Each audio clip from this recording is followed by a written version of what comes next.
조태열 전 외교부 장관의 법정 증언으로 드러난 비상계엄 선포 직전 국무위원들 간의 대화 내용. 계엄에 나서겠다는 대통령을 방조한 한덕수 전 국무총리에겐 공직생활 그렇게 마무리할 거냐는 일침이 가해졌습니다. 피고인에게 왜 반대를 안 하셨습니까? 50년 공직생활 이렇게 마무리하려고 그러십니까?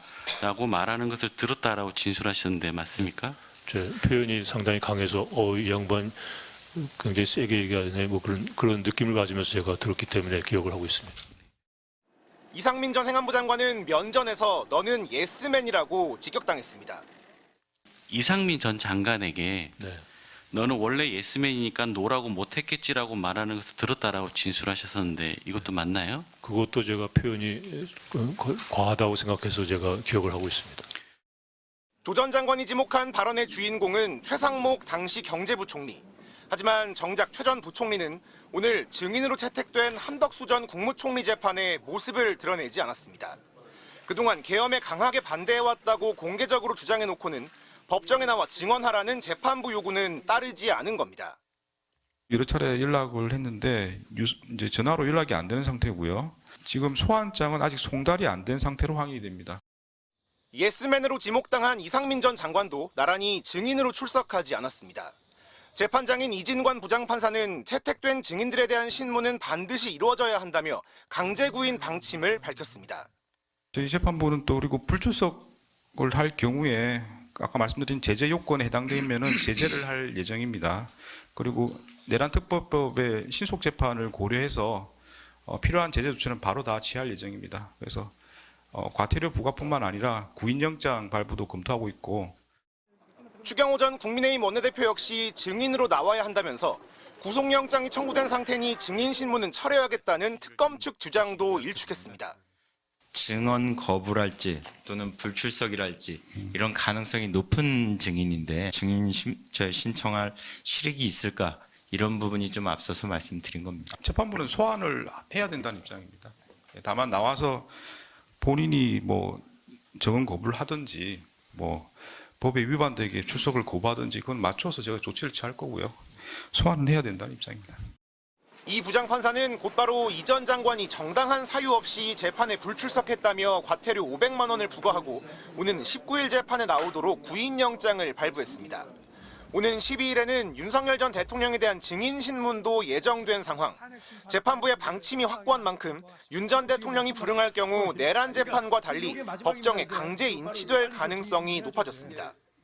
한 전 총리 사건을 맡고 있는 이 부장판사는 주 2회 재판을 진행하면서 이번 달 안에 사건을 끝내겠다고 밝힌 상태입니다. MBC 뉴스 이준범입니다. 어제 서울중앙지법에서 열린 한덕수 전 총리에 대한 4차 공판. 재판장인 이진관 부장판사는 다음 달까지 재판을 종결하고 이르면 연내 선고를 목표로 하겠다는 계획을 밝혔습니다. 일정이 변경될 수도 있지만 이를 염두에 두고 주장과 입증을 준비해달라고 한 겁니다.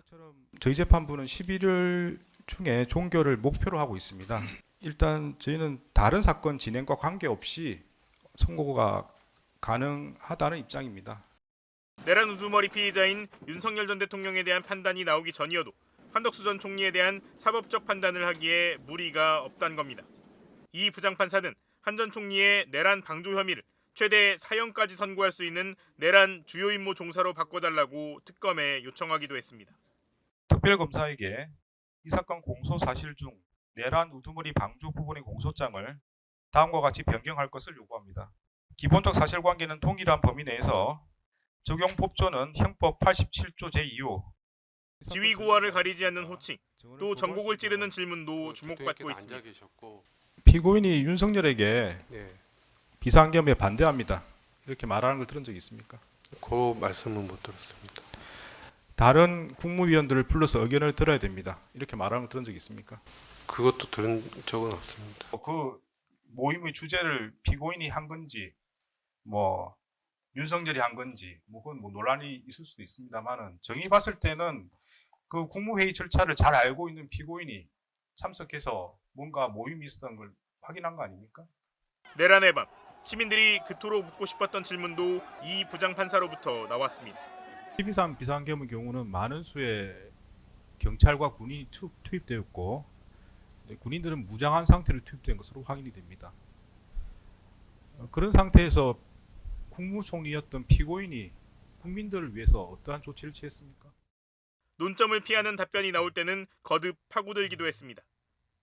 무장한 군인들이 출동을 했고요. 그걸 막기 위한 여러 국민들이 대치하는 상황이었습니다. 그런 상황에서 어떤 구체적인 조치를 취했는지 묻는 겁니다. 초유의 윤석열 구속 취소 결정에 이어 느슨한 재판 진행으로 연내 종결마저 불투명해진 형사합의 25부 지기현 재판장의 진행과 큰 차이가 체감되는 대목입니다. 실제로 어떤 판결이 나올지는 알 수 없지만 내란 사건의 중대성과 국민적 관심을 고려할 때 특혜 없는 단호한 재판 진행이 절실하다는 요구가 커지고 있습니다. 뭐 증인도 이날 뭐 특별한 말씀을 하신 건 없나요? 저는 한 번 안 떼고 그냥 앉아만 있다 왔습니다. 그 심야에 밤에 집에 가까이 있다 연락받고 가서 저는 업무를 논하는 자리거나 아니면 다른 자리는 정말 꿈에도 저런 일이 있을 줄 생각을 못했는데 엄청난 이 쇼크 내지는 패닉 상황이었기 때문에 그것을 뭐라고 섣불리 이야기를 하거나 할 만큼 제가 상황을 파악하지도 못하고 있었고 저 전체적인 이 트렌드, 이 대화 흐름에 끼어들 만한 이 맥을 못 잡고 있어서 제가 그냥 가만히 앉아만 있었고 특별한 제가 말씀을 하거나 한 적은 없습니다. 예. 증인 생각을 묻겠습니다. 그 당시에 비상계엄을 해야 될 상황이었라고 생각하십니까? 전혀 잘못됐던 할 이유도 없었고 해서는 안 된다고 생각합니다. 그러면 그런 상황에서 비상계엄 있을 수가 그런 상상도 못하는 제가 가다가 철도국장한테 철도 파업 때문에 이 시간에 대통령이 찾지는 않겠지만 혹시 뉴스 보시고 걱정에 파업한다는데 어떻게 돼?라고 하면 알고는 가야 될 것 같아서 철도 파업 내용을 제가 챙겨서 갔었거든요. 그만큼 저 시점에 모든 사람들이 다 생각했지만 계엄이라는 걸 대한민국 국민 누가 그걸 생각을 하고 할 수 있었겠습니까? 전혀. 그러니까 제가 여쭤보는 겁니다. 예. 생각할 수도 없는 비상계엄이 됐는데 증인은 아무 말도 하지 않고 있다가 나오셨다는 거 아닙니까? 이미 상황이 끝나 있었고요. 상황이 끝나 있었고 무슨 할까 말까 하는 토론이거나 그러면 하고 나서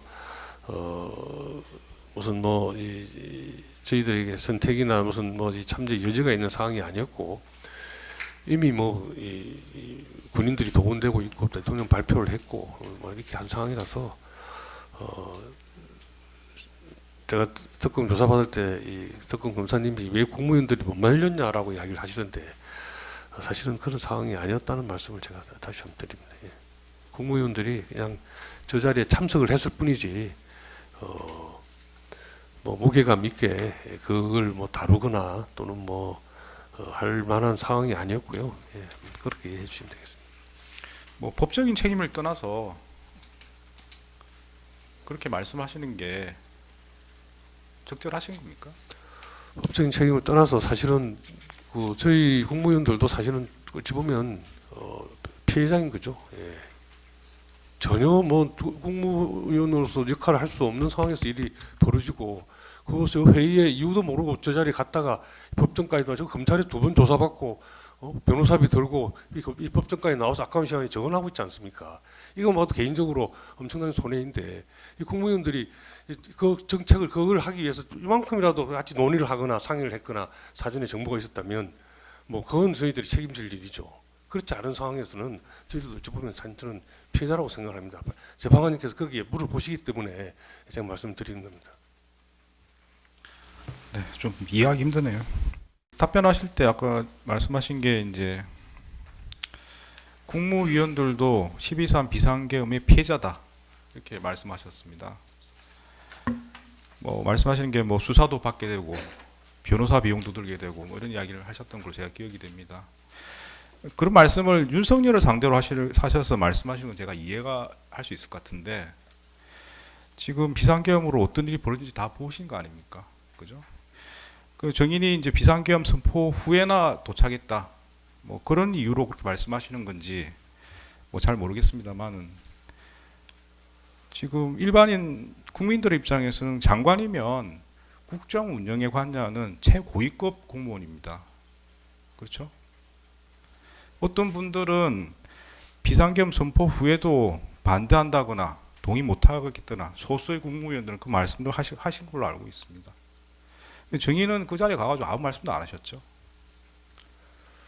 국회에서 상임위나 본회의에서 그런 입장을 밝힌 바가 있고요. 제가 아까 그런 말씀을 드린 것은 왜 못 말렸냐는 뉘앙스의 제가 말씀이 마무리하겠습니다. 계셔서 예, 제가 말씀을 드린 거고요.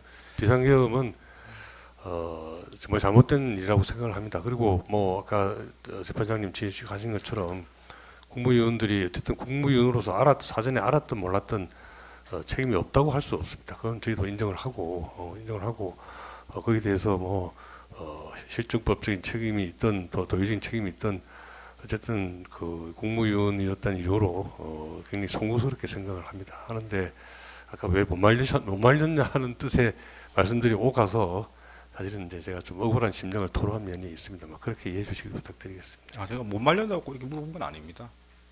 법적인 책임을 떠나서 어떠냐고 제가 여쭤봤던 것이고, 그러면 방금 말씀하신 부분은 이제 뭐 일반 국민들이 보셨을 때는 국무위원회 한 사람으로서 그런 생각이 든다는 또 말씀하시는 건가요? 비상계엄에 대해서 아까 말씀드린 것처럼 굉장히 잘못된 그 일이었다라고 생각을 합니다. 생각을 하고 대통령을 모시는 이 각부 장관이고 국무위원회 입장에서 그런 일이 발생하게 된 것은 제가 거의 사전에 알았든 말릴 수 있는 위치에 있었든 어쨌든 그런 걸 떠나서 국문이었던 이유만으로도 굉장히 국민들에게 송구스럽게 생각을 합니다. 이게 제가 드리는 솔직한 진심이 어린 말씀이고요. 아까 말씀드린 것들은 그런 와중에 저희들도 사실 이렇게 고초를 같이 겪고 있다는 말씀을 드립니다. 네, 정의 질문 마치겠습니다. 돌아가시면 되겠습니다.